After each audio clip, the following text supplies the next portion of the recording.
Assalamualaikum warahmatullahi wabarakatuh.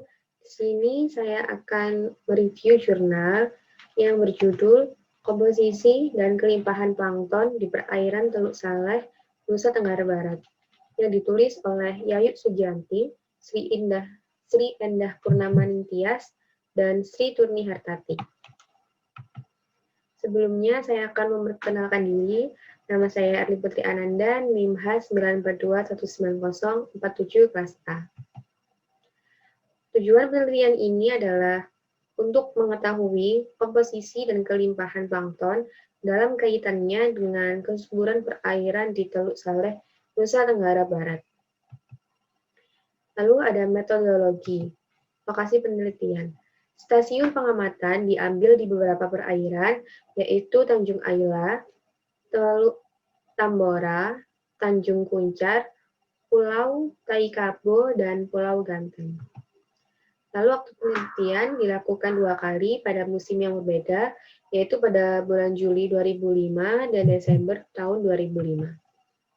Lalu untuk metode pengambilan sampel, plankton diambil dengan menggunakan plankton net dengan ukuran mata jaring 80 mikrometer untuk fitoplankton dan 300 mikrometer untuk zooplankton. Kemudian dianalisa di laboratorium untuk mengetahui komposisi, jenis, dan kelimpahannya. Identifikasi jenis plankton berpedoman pada buku identifikasi plankton. Analisa data. Kelimpahan plankton dihitung dengan menggunakan rumus yaitu N sama dengan C dikali V1 per V2 dikali V3. Keterangannya untuk N itu adalah kelimpahan plankton. C adalah cacah plankton terhitung dalam fraksi sampel. Lalu untuk V1 yaitu volume fraksi air tercacah, V2 yaitu volume air tersaring terbadatkan, V3 yaitu volume air yang tersaring melalui plankton net atau luas mulut plankton net digali panjang tali. Hasil dan pembahasan. Jumlah kelimpahan fitoplankton. Untuk fitoplankton ini pada bulan Juli dan Desember ada perubahan. Jadi untuk fitoplanktonnya ditemukan ada 3 kelas. Yang pertama dari Bacillariophyceae itu ditemukan 27 jenis.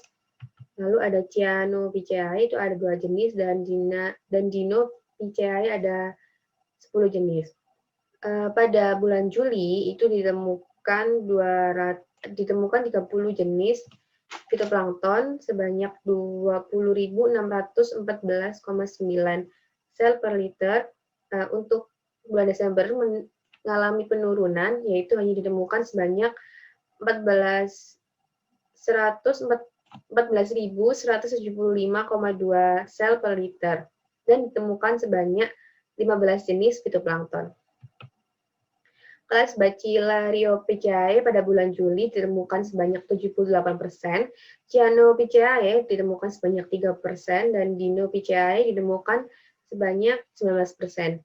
Berbeda saat ditemukan pada bulan Desember, di mana kelas Bacillariophyceae ini mengalami penurunan menjadi 47%, dan kelas Cyanophyceae mengalami kenaikan menjadi 13%, dan Dinophyceae menjadi 40%.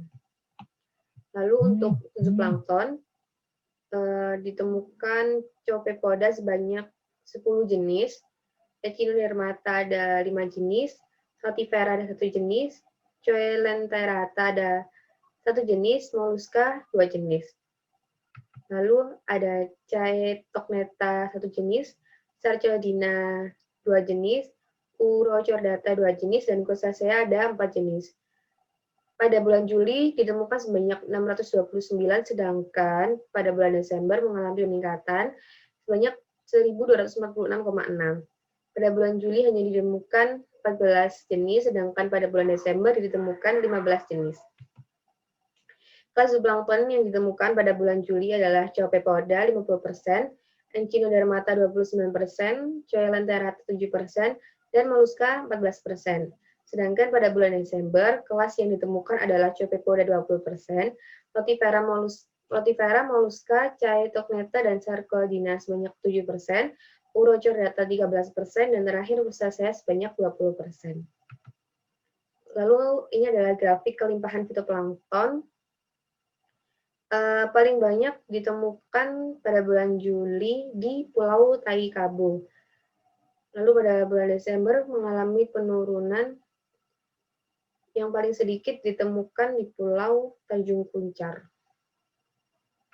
Lalu untuk grafik kelimpahan zooplankton, berbeda juga di setiap stasiun, di mana paling sedikit ditemukan pada bulan Juli di stasiun 5, sedangkan paling banyak ditemukan di stasiun pertama.